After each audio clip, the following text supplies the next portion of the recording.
বিধায়ককে খুঁজে দিন, পোস্টার ঘিরে চাঞ্চল্য কৃষ্ণগঞ্জে। বিধায়ককে খুঁজে দিন, এমনই পোস্টারে চাঞ্চল্য। ঘটনা নদিয়ার কৃষ্ণগঞ্জ ব্লকের বিভিন্ন প্রান্তের পোস্টার ঘিরে। কৃষ্ণগঞ্জ বিধানসভার বিজেপি বিধায়ক আশিস বিশ্বাসের ছবি সহ পোস্টার মারা হয়েছে। পোস্টারে লেখা রয়েছে ইডি সিবিআই পুলিশ বিধায়ককে খুঁজে দিন। মিথ্যাবাদী ধাপ্পাবাজ সৌজন্যে কৃষ্ণগঞ্জ বিধানসভা সচেতন নাগরিক সমাজ। এই পোস্টারে দেখে সাধারণ মানুষেরা নিন্দা করছেন। স্থানীয় বাসিন্দা শম্ভুনাথ সরকার বলেন, বিধায়ক খুব ভালো মানুষ, তিনি সাধারণ মানুষের মধ্যে থাকেন। যারা এই ধরনের পোস্টার ফেলেছে তারা ভালো কাজ করেনি, এটা শাসক দলের কাজ। যার বিরুদ্ধে পোস্টার কৃষ্ণগঞ্জ বিধানসভা বিধায়ক আশিস কুমার বিশ্বাস বলেন, তৃণমূল চক্রান্ত করে এই ধরনের পোস্টার মেরেছে। তিনি জোরের মধ্যে সঙ্গে বিরুদ্ধে কেউ কোনো মিথ্যা অভিযোগ তুলবেন না, কেউ বলতে পারবেন না আমি কারোর কাছ থেকে কোনোদিন পয়সা নিয়েছি। আমি আমার বিধায়ক তহবিলে যে টাকা পাই তা দিয়ে সমস্ত কাজ করি। এমনকি আপনারা দেখতে পাবেন 1 কোটি টাকার ওপর কাজের স্যাংশন করে রেখেছি, যে কাজও শুরু হয়েছে কয়েকদিনের মধ্যে। তার বিরুদ্ধে 26শে ভোটের আগে তৃণমূল মিথ্যা অপপ্রচার করতে এই ধরনের পোস্টার মেরেছে। তৃণমূল বুঝে গেছে তাদের পায়ের তলায় মাটি নেই, তাই চক্রান্ত করে এই ধরনের কাজ করছে। কৃষ্ণগঞ্জ বিধানসভা বিজেপি শক্ত ঘাঁটি, এখানে কেউ কোনোভাবেই দাঁত ফটাতে পারবে না।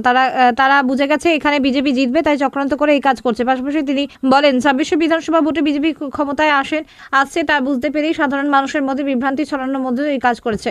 পাশাপাশি শুভদীপ বাবুকে জিজ্ঞাসা করা হলে আশিস বাবুর অভিযোগ, তৃণমূল কংগ্রেসের পক্ষ থেকে এই কাজ করা হয়েছে। প্রশ্নের উত্তরে শুভদীপ বাবু বলেন, তৃণমূল কংগ্রেসের কর্মীরা সারাদিন অক্লান্ত পরিশ্রম করে যে সমস্ত কাজ করেছেন তাদের সময় নেই এই বিধায়ককে নিয়ে ভাবনা চিন্তা করা। তিনি বলেন, তার দলের কর্মীরাও তার প্রতি তীব্র বিরক্ত। আপনার বিধানসভা এলাকায় কৃষ্ণগঞ্জ, তারকনগর বিভিন্ন জায়গায় আপনার নামে নিখোঁজ পোস্টার পড়েছে, কি বলবেন?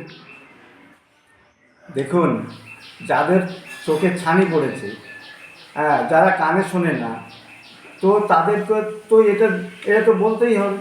এখন এই যে কৃষ্ণগঞ্জের আজকে আমি 8 বছর ধরে এখানে আছি এই বিধানসভায়, কৃষ্ণগঞ্জের শান্তি শৃঙ্খলা, কৃষ্ণগঞ্জের নিরাপত্তা, মানুষের সুযোগ সুবিধা, যতটা আমি আজ পর্যন্ত যে কাজ করেছি 2 কোটি উপরে আমি কাজ করে দেখিয়ে দিয়েছি। এখনও আমার কাজ চলছে। বিধায়ককে দেখতে পাবে না, ইডি সিবিআইকে বলছে। আমি তো বলছি এনআইএকে নামাক না কেন, টিএমসির এই দালাল, এই যে অপদার্থ আমাকে সে তারা দোষারোপ করছে। এই বুধোর ঘাড়ে এইটা চাপানোর চেষ্টা করছে। নিজেদের দোষ, নিজেদের পায়ের তলার মাটি ছড়ে গেছে। এই 8 বছরে তার সেই সুযোগটা নিয়ে এই সুযোগ নেওয়ার জন্য এই 2026-এ যে তাদের এই পশ্চিমবঙ্গ থেকে বিসর্জন হয়ে যাবে, তার হাত থেকে বাঁচার জন্য আমাকে এই বিধায়কের নামে অপবাদ, অপপ্রচার আর এই কুৎসা রটানোর চেষ্টা করছে। মানুষ সেটা তার প্রতিফলন দেবে। মানুষ দেখবে এই পোস্টারে নিজেদের সাবাসী আর বাহবা আসবে না। টিএমসির যে দালালগুলো যে এই ধরনের অপপ্রচার করছে, তারা দেখুক যে কোথায় কাজ হচ্ছে না, আর তারা কটা কাজ করেছে সেটা আমি দেখে দিচ্ছি। এই বিডিও অফিসে যাক, জেলা পরিষদে যাক, পঞ্চায়েতে যাক, দেখুক যে কাজ হয়েছে কি হচ্ছে না। পোস্টারে আপনাকে মিথ্যাবাদী বলা হয়েছে, ধাপ্পাবাজ বলা হয়েছে, কি বলবেন? আজ পর্যন্ত টিএমসি কেন, যে কোনো ব্যক্তি এই বিধানসভায় বলুক যে বিধায়ক দুর্নীতিগ্রস্ত, বিধায়ক এমন জায়গা থেকে টাকা তুলেছে, ওদের মতো কাটমানি খাওয়া, আমি কাটমানি খেয়েছে এই বিধায়ক। সরকারের বিধায়ক, তাদের নামে যে দুর্নীতি আছে, এখানকার যে সমস্ত টিএমসি নেতারা আছে, প্রত্যেকের নামে দুর্নীতি তকমা আছে। বিধায়কের নামে দুর্নীতি বলুক, দেখা যে বিধায়ক এখান থেকে টাকা তুলেছে, এখান থেকে চোরাচালানি করে, এখান থেকে মানব পাচার করে, এই ধরনের দেখা যে হ্যাঁ মিথ্যাবাদী। আমি যা প্রতিশ্রুতি দিয়েছি মানুষের কাছে, যা প্রতিশ্রুতি, সেই প্রতিশ্রুতি আমি রাখছি এবং সেটা করে দেখাচ্ছি। রাস্তাঘাট, জল, কল থেকে শুরু করে, এই সাংস্কৃতিক মঞ্চ থেকে শুরু করে যেখানে যেটা মানুষ চেয়েছে, আমার তরফ থেকে আমি 2 কোটি টাকার উপরে কাজ করেছি। এখনও 1 কোটি টাকার কাজ আন্ডার প্রোগ্রেস। তারা সেটা দেখতে পাচ্ছে না।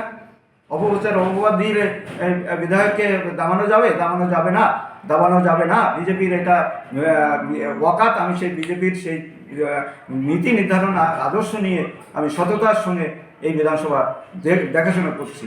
বলছি 2026-এর ভোটের আগে আপনাকে নিয়ে এরকম পোস্টার ফেলার কারণটা কি? কারণ আছে যে অপবাদ দিয়ে যাতে তাদের সুবিধা নিতে পারবে। কিন্তু মানুষ জানে যে বিধায়কের নীতি, আদর্শ এবং তার সততা এবং স্বচ্ছতা।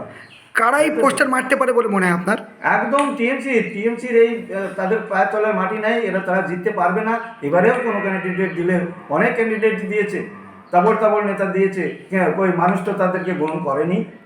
বিজেপি, একমাত্র বিজেপি আগামী 2026-এ বিজেপি ক্ষমতায় আসছে, সেই ভয়ে যে এই বিধায়ককে ব্যতিব্যস্ত করা বা তার নামে অপবাদ দিয়ে যাতে মানুষের এই ধ্যানটা ঘোরানোর চেষ্টা করছে, এটা সফল হবে না। কি আপনার কৃষ্ণগঞ্জ বিধানসভার বিভিন্ন জায়গায়, কৃষ্ণগঞ্জ ব্লকের বিভিন্ন জায়গায় বিধায়কের নামে পোস্টার পড়েছে নিখোঁজ, তাকে পাওয়া যাচ্ছে না, কি বলবেন? দেখুন, প্রথম কথা যে বাজারা করেছে একদম সত্য ঘটনা, যে উনি এমন একজন বিধায়ক আমাদের এই কৃষ্ণগঞ্জ ব্লকে বিধানসভা ভাবলাম ব্লকে 133টা বুথ, তাকে 13 দিনের জন্য মানুষ দেখতে পায়নি।